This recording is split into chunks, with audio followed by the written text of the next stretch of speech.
All right, we are live, and today's topic is when your new boss isn't like your old one. Paul, we've been hearing about this from some of our clients, and I know I've heard about it from friends.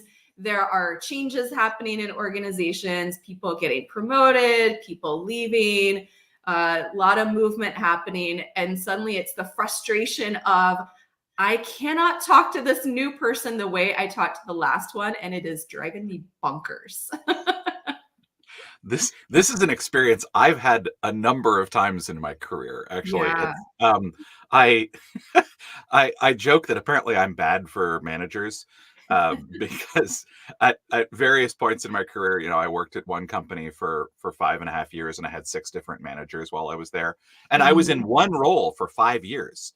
So and had 5 different managers, and part of that was just because there was a lot of change going on in the organization. Yeah. That was an org that was undergoing a lot of growth, and as we moved around, it's like 2 of us reported to this one person, and then our group grew, and so my peer became my manager, and then they left, and all these things. And so it is a tricky thing to navigate because you're building a working relationship with your manager, Right. and then all of a sudden the reset button gets hit on that.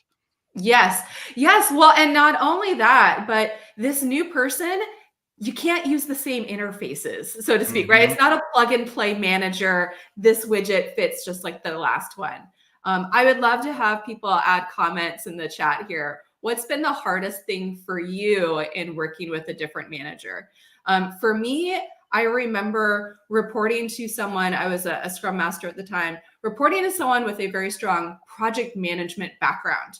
So she and I had one kind of language that we would use in our one-on-ones. And then she moved to a different role. And suddenly I reported to someone who had an engineering background. And he did not care about the same things. And he didn't use all the Mm. same language. So I had to learn how to adapt. Speaking about delivery and some of the technical concerns that he wanted to know how things were going with my team. So even though I was in the same job, having a different manager really did change part of my responsibilities, how I needed to report out. It was like I didn't realize my job was changing so much just because someone else had changed. I think that's a thing that I've experienced as well, and is really true. That like my job title was the same, my role was the same, the teams I was working with were the same, like all of the other people I was interacting with was the same, and I had a new manager, and suddenly my Mhm. job was different. And I didn't think about it that way at the time, uh, but I think that is a really useful way of thinking about it. Right. I would say that the hardest thing for me is, I mean, along the same lines as you, like that different languaging. But for me, it's often understanding how they approach work, Mhm. and oftentimes what's important to them. Because what's important may be some outcome that they're trying to achieve. Oftentimes in organizations, that's unarticulated. Like we don't Mhm. actually know what our boss is trying to get done, what demands are being placed on them. Yeah. We only maybe see the slice that comes down to us. Uh, but also, there can be important things about how they think the work needs to happen. And some of the Mm. biggest challenges that I've had has actually been in that sort of working styles clash, where I had a manager who largely let me run on stuff, gave me Mhm. a lot of freedom to figure things out, and then had a new manager in exactly the same role who didn't have that same sort of thing. I hesitate to use the word trust, but the way that they wanted me to be um, creating transparency about what I was doing, and in some cases where they wanted to review things that I was Mhm. doing, it was like whiplash, and that was where it felt like I've landed not just in a different job, but sometimes on a different planet.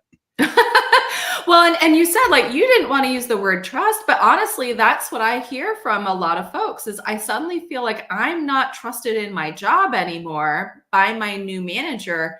And it really adds to their longing of, oh, I really miss who I had here previously. They knew I Mhm. had such a strong track record. They knew how I work and when things can reliably get done and what that would look like, that I didn't have to communicate all this stuff.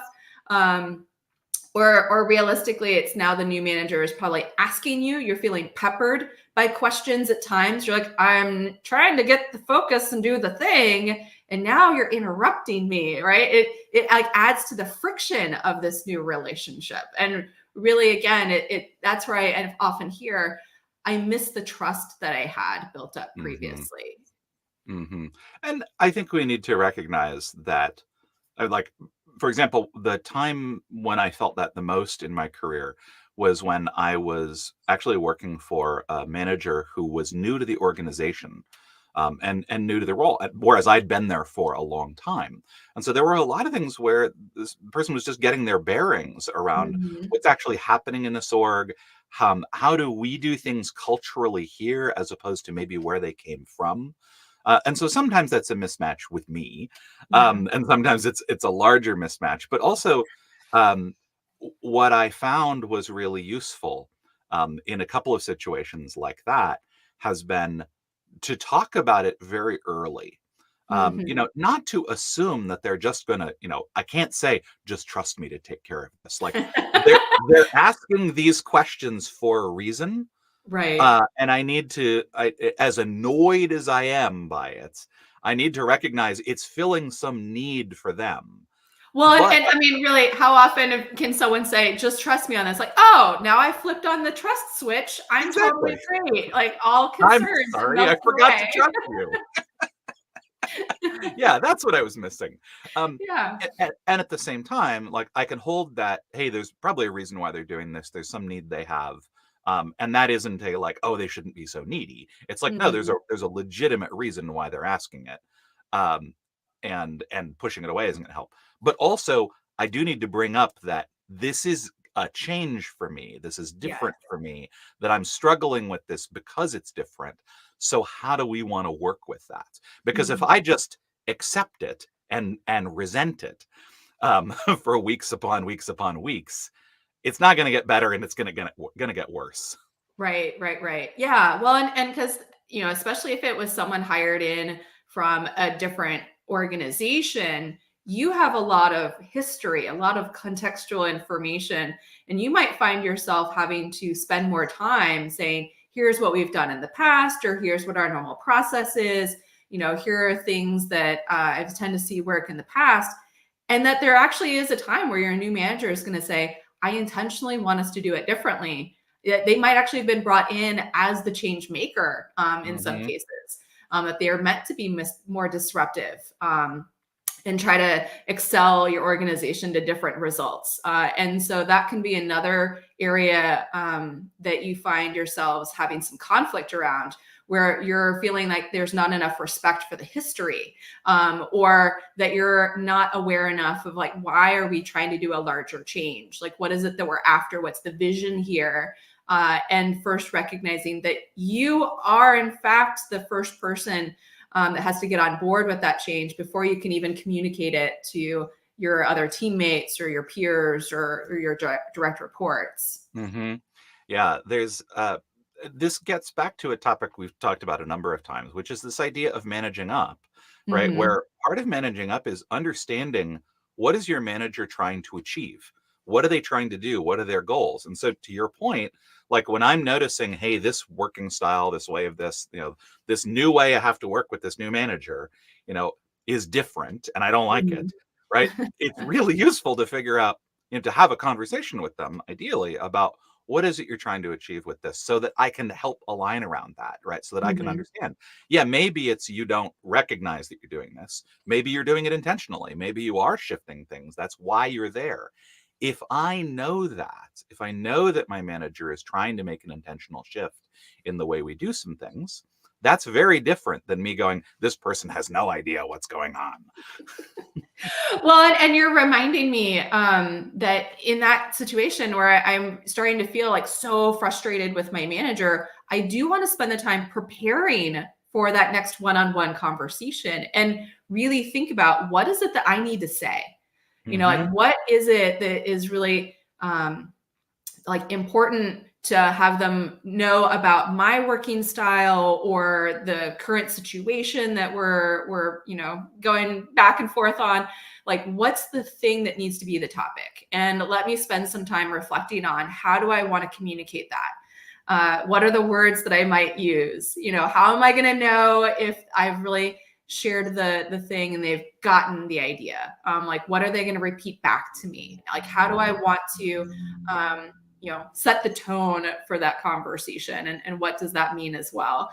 So it's also knowing, like, I might have to spend more time preparing for even what feels like it should be a casual catch up one-on-one, of treating it as just like an organic, like, unstructured conversation might not serve us very well. I might need to do some homework in advance. Yeah. And the ability to have that conversation without being sort of emotionally triggered at the time, right? It's like your new manager might be doing this thing that's super annoying you. You need to have no level of annoyance when you come into the conversation.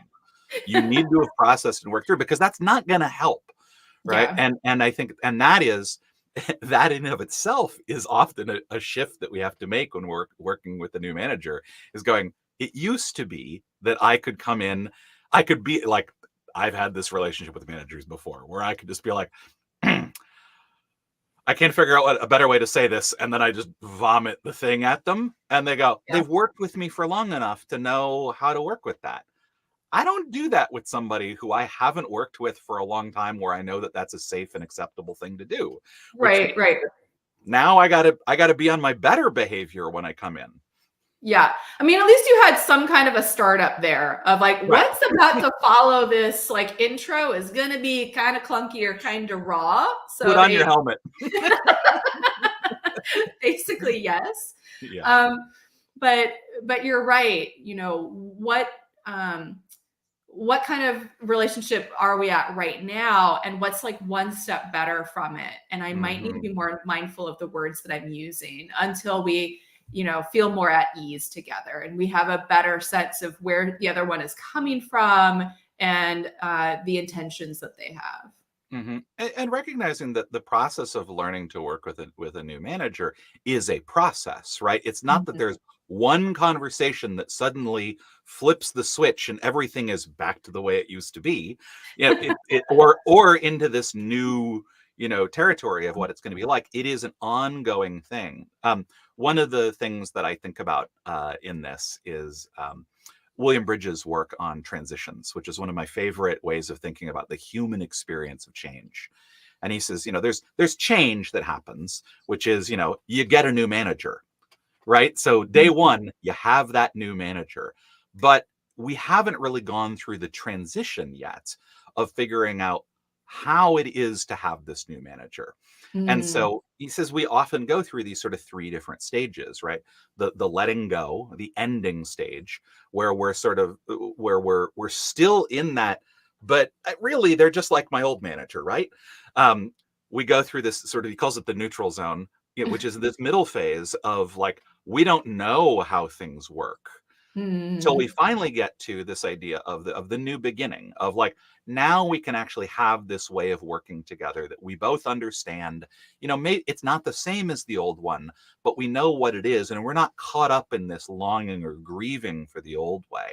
We have to recognize that that's a process that we go through over time, and not at any predictable rate. Yeah. Wow, that's a lot. Who wants to really admit that they're like mourning or like grieving for what's such an everyday thing, right? People get promoted into different jobs. People take, jobs at other companies. Like, there's a lot of shifting that happens. And I know here we've really focused on just the one person, right? That is your manager. That's the one that's changed. But really, that one change has created a ripple effect for everyone that's a peer, everyone else that reports to them, the person that is their boss. And then certainly if you're seeing larger organizational changes, there's a lot of that happening all at the same time, but at different paces. So go ahead. And I think one of the critical things here, and we've kind of talked about this, generally, and we've hinted at this, but this skill of learning to work for a new manager is even more critical when you are yourself a manager, right? Because you are the conduit for the rest of, the people who report to you, to this new person. They're going to have questions for you, right? They're going Mhm. to, and it probably means that when you have a new manager, your relationship with your direct reports is going to need to shift again, because of that managing up piece, because of the things, the differing ways of how this works. But I also want to point to the fact that it can be a really great learning opportunity, right? Mhm. Learning how to work with different types of managers broadens your range. It gives you more skill. But learning how to do that well comes back to some of the fundamental things that we talk about in managing amazing people, right? Yes. Of like recognizing how can I be clear and curious and connected when I go in to have this difficult conversation about Mhm. how this is different than it was before, and how I might not like it so much, but that Yeah. I'm willing to Your figure it out. your relationship to authority just changed because there's a new authority figure, right? It can bring up a whole lot of feelings that you didn't realize were there. They'd been dormant for some time. So Hmm. yes, we would love to have more conversation with you all. We'd love to see you in our upcoming training class. The Managing Amazing People is going to be offered at the beginning of May. So you can go to helpingimprove.com/map to find out more about the class and register. Thanks so much for joining us today. Thanks, everybody.